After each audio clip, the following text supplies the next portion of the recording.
मेरा नाम उमर हनीफ है और मेरी गाड़ी में काले रंग की नंबर प्लेटें लगी हुई हैं, जो कि मेरे ख्याल से तो बिल्कुल एक लीगल चीज़ होनी चाहिए। बट यहाँ का कानून है पाकिस्तान के अंदर कि यहाँ पे लीगल किया हुआ है, जबकि पूरी दुनिया में ये चीज़ लीगल है। बट जैसे हमें ये अथॉरिटीज़ ने कहा है कि जी इलीगल है, हम उतारेंगे, तो we abide by the law. और मेरी अभी नंबर प्लेट्स रिमूव हुई हैं।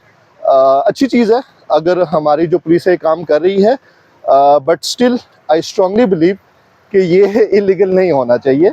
ये पूरी दुनिया में लीगलाइज है नंबर प्लेट्स की हद तक, जहाँ तक बात है। बाकी वी रिस्पेक्ट द लॉ। इस चीज़ में नाराज मेरे ख्याल से होना नहीं चाहिए कि नंबर प्लेट उतर गई है, सबकी उतर रही है, मेरी के लिए यहाँ पे मेरे ख्याल से 30-35 गाड़ियाँ रुकी हुई हैं, तो इस पर खफा होने वाली कोई बात है नहीं। बस लॉ है, हमें ये ज़रूर डिस्कस करना चाहिए कि यार ये लॉ क्यों है। हाँ, लेकिन जब आप अथॉरिटीज़ कह रही है तो मेरे ख्याल से इसमें तो खफा होने वाली कोई बात नहीं होनी चाहिए। और इसमें मुझे कोई इशू नहीं है अगर मेरी नंबर प्लेट्स भी रिमूव होती है।